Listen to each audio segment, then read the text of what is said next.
Thanks very much. And this is joint work with Kevin Leighton Brown and Jason Hartford, both from UBC. And I'm from Microsoft Research New York recently. As we just heard from Annie, it's very important to be able to predict human behavior.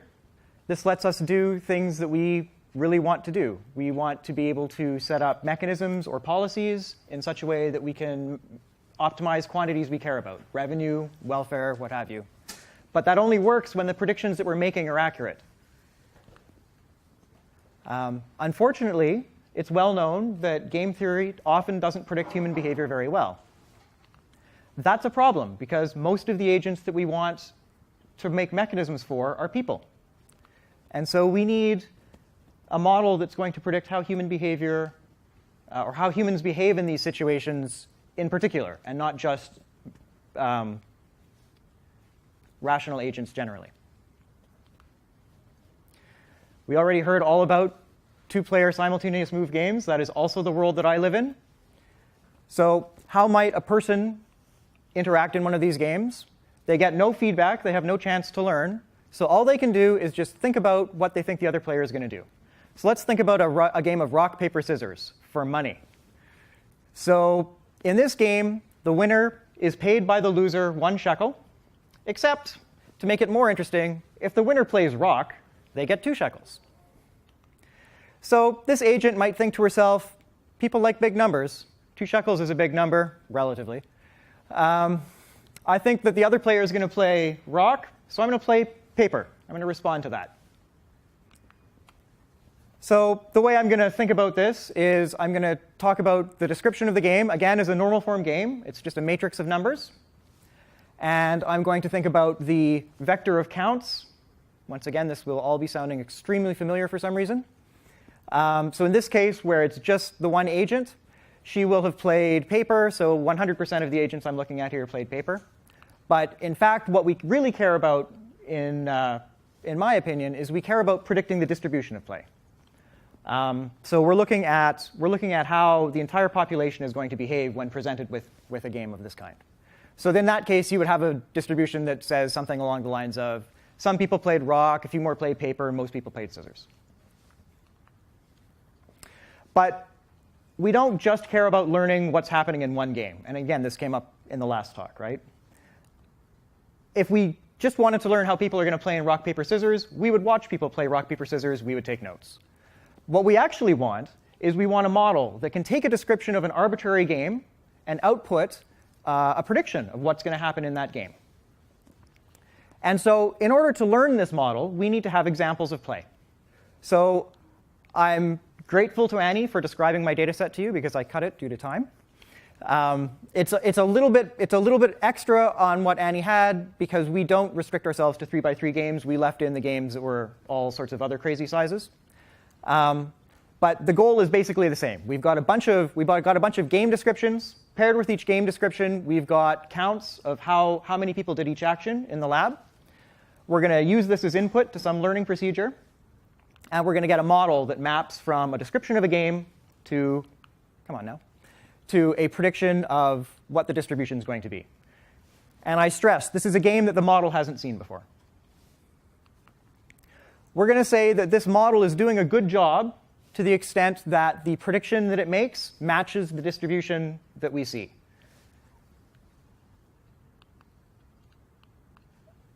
OK. So is this just machine learning? I claim it's not. I claim there are unique challenges in this setting. First of all, it's not just simple classification. In the one case where you're just thinking about the most common action, you could maybe frame it as classification, although actually that's problematic too.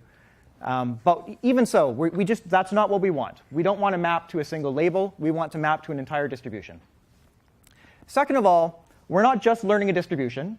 We're learning a mapping from a game of arbitrary size to a distribution which has the correct support for that game. Okay? And so what that means is that the size of the input is going to vary, and the size of the output is going to vary too. There's a couple things that we can try. The first thing that you might want to try is you might say, well, this actually sounds a lot like discrete choice. People have a menu of options that they can choose from. Maybe I should just learn how they make those choices. We do actually know a little bit about behavioral game theory, and so we might also want to apply some of that domain knowledge. So I'll show you also how well you can do using that approach. But first, let me beat up on my straw man. OK. If we're going to do this as a discrete choice problem, then the set of choices is just the actions that the agent's going to take. And the features you could imagine being the payoffs that every action could potentially get. So if I've got a row and a column, every row has some vector of payoffs that it might get, depending on what the column player does. So we can learn weights on each of those features, stick it into logit regression.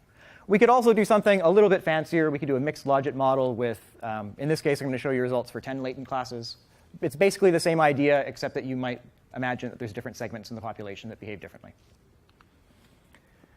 OK, so when I'm showing you performance, I'm going to be showing you the negative log likelihood of the test data according to the distribution that was predicted by the model. Notice there's two boxes here. We test the model on data that it didn't see during training. Okay? So we randomly divide up our data in a way that I won't get into. And on the training side, this is what we fit our parameters with. And so I report this because it's going to be interesting a little bit later on. But mainly, we're interested in how it generalizes. So how does it do on data that hasn't already seen? And so that's what I'll be reporting in these not grayed out boxes. This is the measure for similarity? Yeah, so basically, the likelier a distribution is according to my prediction, the more the distribution must look like my prediction. So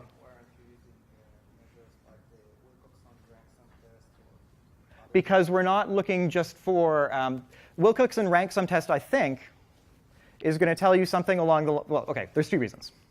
The first reason is that we want to have something that's differentiable, and we want to have something that we can train based on.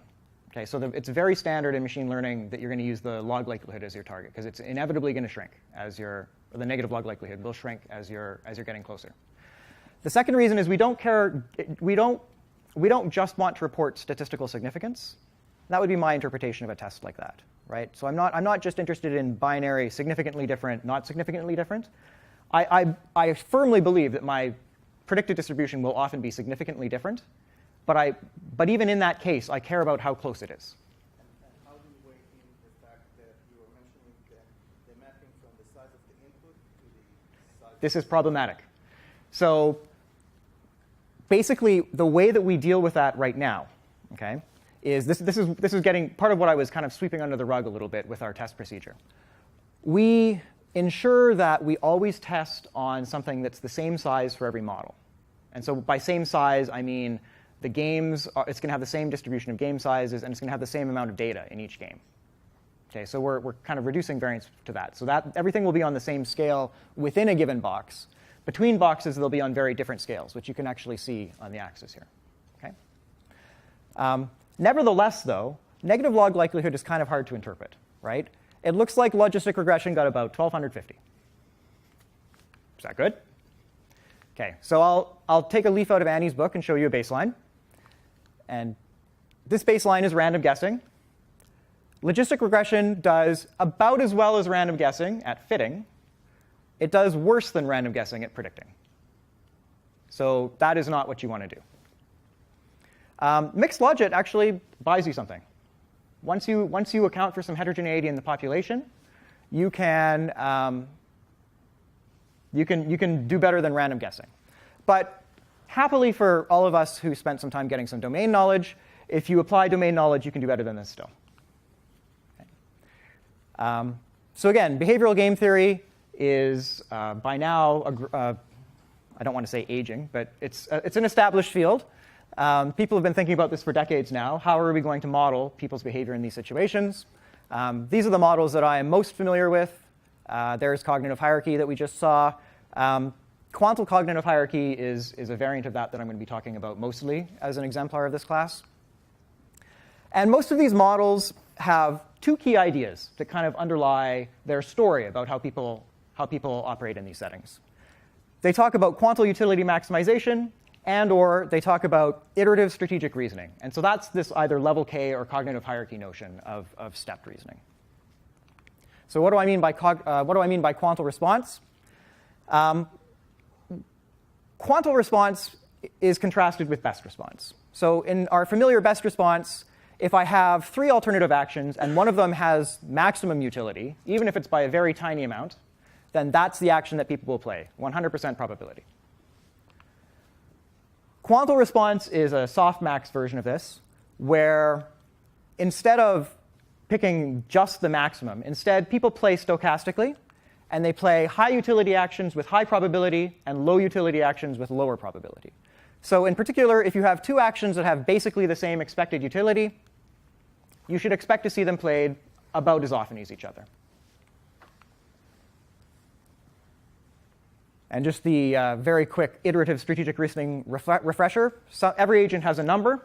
Level 0 agents are non-strategic, by which I mean they're not thinking about how the other agents are thinking. They do something. The usual specification is the uniform distribution, although stay tuned.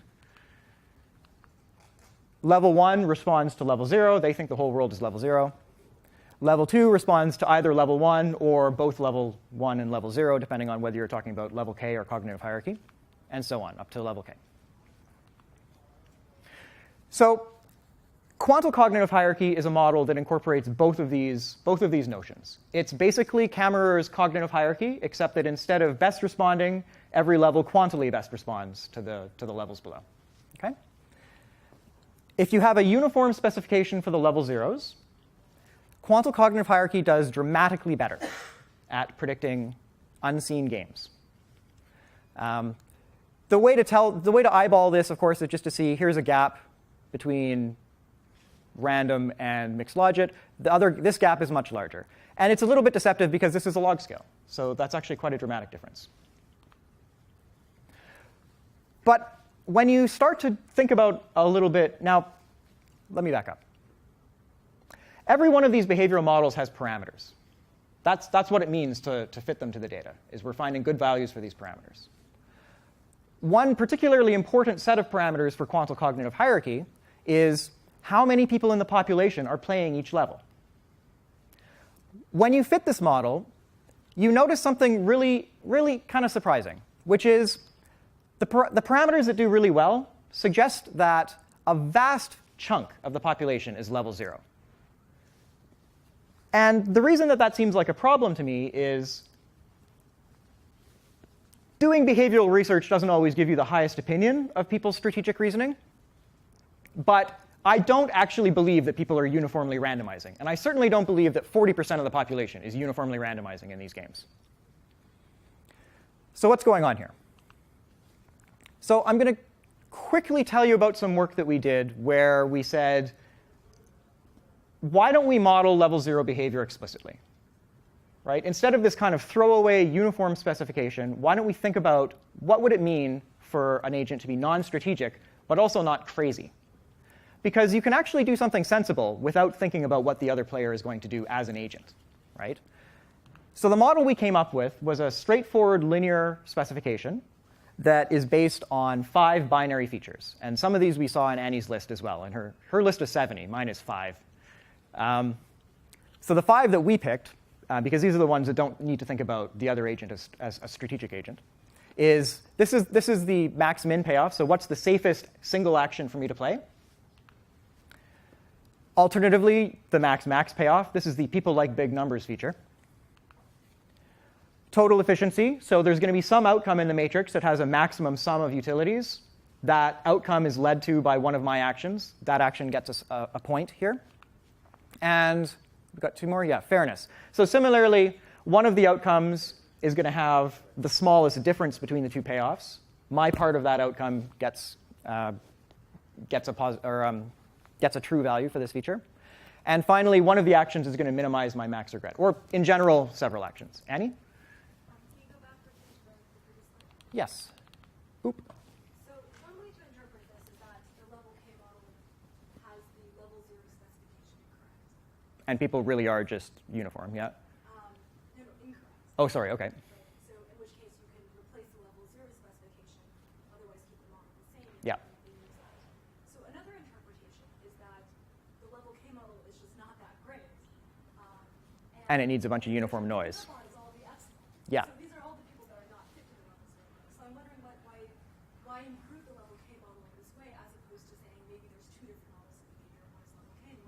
Oh yeah, for sure. I mean, it's underdetermined by the data, for sure. And in particular, this is a big problem for just regular cognitive hierarchy, right? Regular cognitive hierarchy has no error modeled at all. So the only way it can get randomness is by having level 0 agents. Part of the reason that I speculate that this is somehow real, well, there's two reasons. First is you actually do improve by changing this model. But another reason to believe that this might be telling you something beyond just my model is wrong and therefore I needed to add some uniform randomness is that this model does have an error specification. Right? That's basically what quantal response is it's allowing your agents to make mistakes. And so it has a way, without using the sort of heavy club of uniform noise, of making things noisier. And so that's sort of part of why I think that it's worth thinking about level zeros as level zeros and not as just evidence of noise in my model.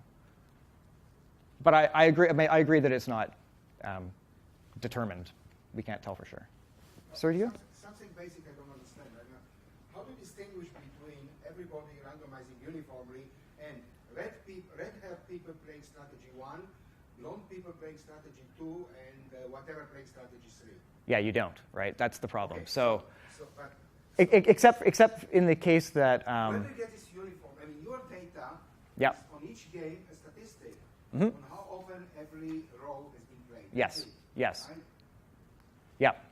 So indeed, there might be some vector of features that just says, I'm a lefty, so I like left actions, and other people are righties and they like right actions, and some people, like there's some sort of exogenous thing that we can't observe. It's not that I want to pick on the exogenous. I just don't. I mean, the assumption that I'm facing. So the fact that I see. So you have a game. Yeah. You see 30%, 40%, 40%, or 20. I don't know. Sure. Some numbers. Yeah, we see that. I'm facing the distribution. Yeah. What does it mean? Does it mean that 80% of the people are playing uniform and there are 20% that are playing non-uniform? I gotcha. Or does it mean that 10% are playing uniform and 80% are doing something else? How do you distinguish? Yeah, and you can't tease that apart with the aggregate data that we have, right? So I can't tell the difference between the world where. Yes, the red hat people. Let's drop it. It's a red herring. Yes? Sure. But I can't tell the difference between a world where everybody's playing deterministically, but they're uniformly distributed in the population, or whatever distributed in the population, versus. So what does it mean that that's what you get? I don't understand. Right. So what am I talking about? What am I talking about here? Right. So these are the posterior values of the parameters. So if we treat our model as a probabilistic model, so we kind of take seriously the idea that people are choosing in a quantal way, as opposed to quantalness somehow reflecting the population instead, then you can get a distribution over what are the most likely population parameters, where population parameters are the parameters of this model. And so the most likely parameters tend to have level 0 be the largest bar on this chart. Okay, last question, just to understand. Yeah. Suppose you will get uniform distribution of all strategies in your data. Are you going to get that column is 1? Yes, Column is 1? especially in this specification. Yes. Yeah. Yeah. Okay. So that in some sense picks up the variance that you get in the frequencies of columns. So the smaller that variance is, the more you're going to get weight on the uniform, regardless of all the complications of k levels and so on. I'm not sure I agree. Because No, but again, if I said if you have uniform distributions, if you had uniform data, Yeah. then automatically you get level 0. That's true. Weight 1. That's true. So now, if you have something that is a little away from that, still you are going to get a huge. Not necessarily, because I can tune how I should probably not go too much longer on this, but I can tune the noisiness of their responses. And so if I have one game where this action was a little bit more than everything else, but it's pretty noisy, and another game where this action is a little bit more than everything else, but it's pretty noisy, if I find that I can reliably predict which action is going to be a little bit more than everything else, then one explanation is going to involve a lot of level 1 agents, for instance, but which are very noisy responders.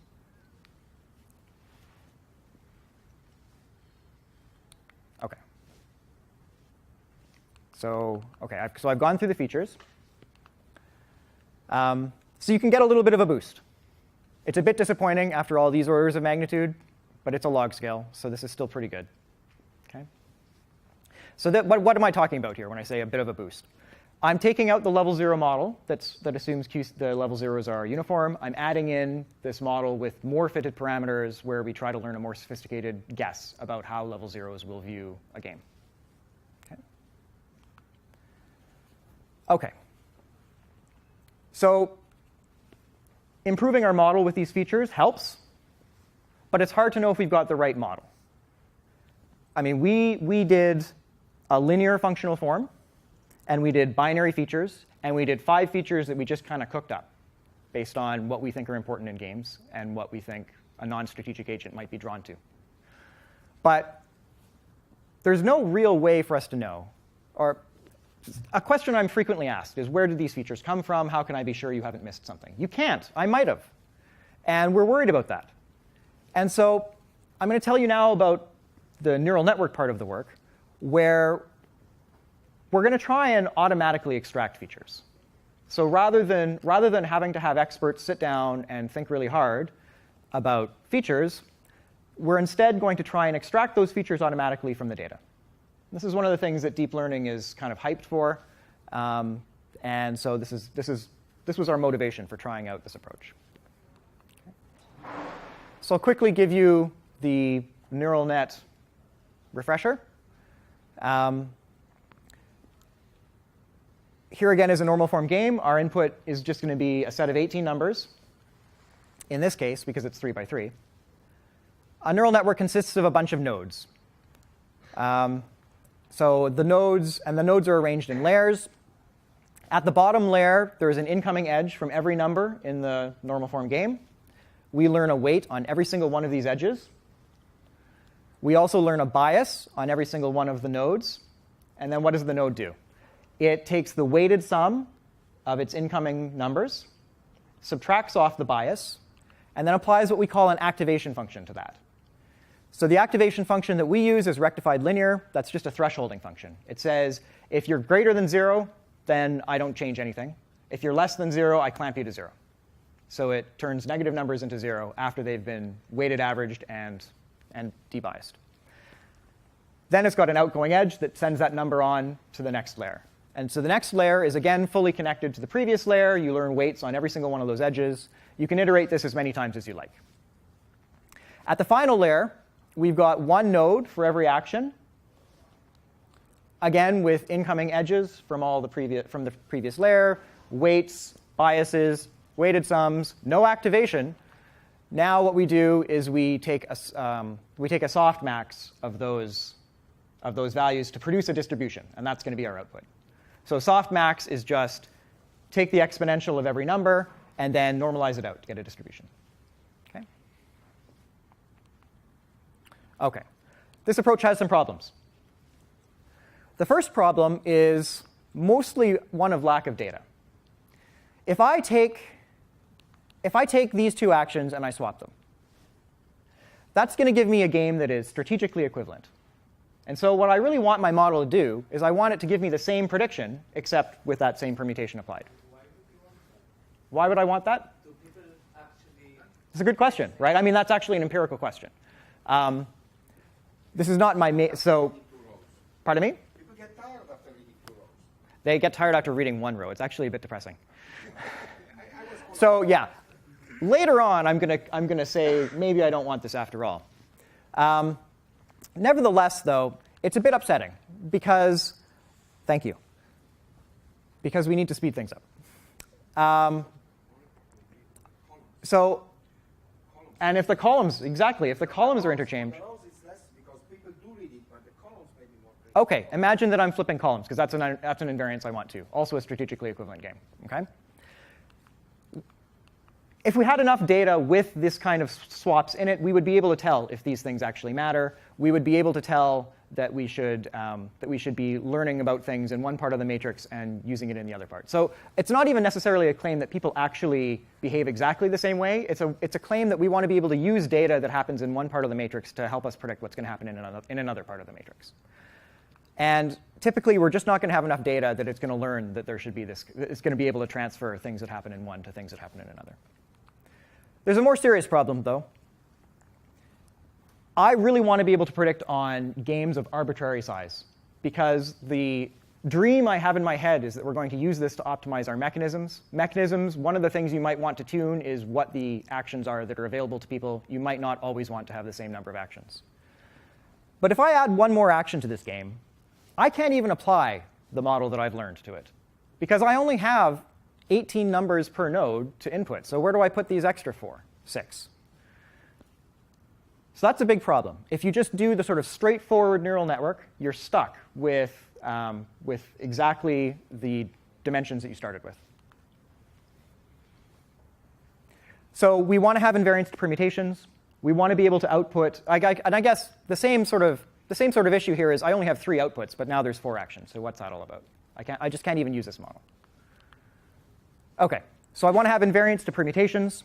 I want to have the output be a distribution that has a size that's appropriate for the input size. I want to be able to apply to arbitrary input sizes. I want my model to be able to do rich comparisons between actions and outcomes. What on earth does that mean? I'll tell you in a bit. And finally, I want my model to generalize quantum cognitive hierarchy. Or perhaps in a less specific way, I at least want it to be able to include the notion of quantum response and iterative strategic reasoning. Because those are the state-of-the-art models, and I just think that I should be able to represent something that seems to be working well. OK. So we deal with the first 2 problems by using a different kind of node. So instead of having a node which is a scalar, which is the weighted sum of its predecessors, we instead pass matrices along these edges. So we're still learning a single scalar weight on each edge, but an entire matrix is going along the edge now. So at the node, I'm going to have a weighted sum of matrices. Then I'm going to apply my activation function. I'll have a single bias as well, sorry, and I'll subtract that off of each of my elements. And then I'll apply my activation function to each of the elements. Then again, I pass that combined matrix out to the next layer, and you can iterate just as we did with the scalar version. But notice that I can do this with matrices of any size, and I'll be able to reuse the weights that I learned. Because if I learn a weight on a 3x3 matrix, I can apply that weight just as easily to a 5x5 matrix. Okay. At the end of all this, I'm going to have a matrix of things instead of a distribution. So the way we deal with that is we just take the average over the columns and then apply a softmax as we did before to get a distribution. And again, this is an operation that you can apply to matrices of any size. OK. The way that we do this is we do this softmax operation on every matrix, and then we take a weighted sum of the distributions to get a final distribution. Okay. Alternatively, we could have squashed everything down to a single matrix and done one softmax. We do it this way because we have some hope that we're going to be able to interpret this output. It's still just a hope, but that's the motivation. OK. OK, here's the part where I tell you what I meant about rich comparisons. We've kind of sacrificed too much by going to this matrix view, because every element of a matrix unit can only depend on the corresponding elements of the matrices in the lower layers. But that doesn't match some of the concepts that we want to be able to model. Here's a cute animation that is meant to convey that. But that's not actually how we reason about games, right? So remember, we added the nuclear action earlier. I wouldn't expect anyone to play this game, or I wouldn't expect anyone to play this action. Somebody's always out there, because they're going to lose 5 shekels for sure. There's no gain in it. So it shouldn't actually, the play in this game should not be very different from the play in the rock, paper, scissors without the nuclear action. But the reason for that is not that the nuclear action is inherently terrible, except for the name. It's because it's terrible by comparison to all the other actions. If we're playing high stakes rock, paper, scissors for thousands of shekels, all of a sudden this action that caps my loss at 5 starts to look pretty attractive. And I might expect lots of people to play that. So we add another kind of unit in addition to these matrix units that we call a pooling unit. And a pooling unit is a vector that represents the maximum, or some other aggregate, we use the maximum, across all the rows of a matrix and all the columns of a matrix. And so those get passed, those get passed on to the next layer as well as the values of the matrix units. Okay, so just wrapping up, there is one last bit that we wanted. We wanted to be able to generalize iterative reasoning. We just explicitly represent that by taking the output of our model and then doing a few layers of recursing. So we'll have a layer that is able to see the level 0 prediction, another layer that's able to see the level 1 and level 0 prediction, if you interpret these as levels. At the end, we're just going to take a weighted sum of all of those and output it as our prediction. So this subsumes the approach that we had before. Here's some more baselines. The baselines here now are the state of the art. There's various ways that you can set up this architecture depending on the number of layers you use and the number of nodes you use. You can see that the test performance is quite good. It's a much bigger improvement over the previous state of the art than the previous state of the art was over the previous state of the art. And in future, we would like to make our architecture more general still. There's still things that it can't represent. Dominance is the one that is really sticking in our throat right now. And we'd really like to be able to interpret what this learned model is telling us. Okay. All right. Thanks very much.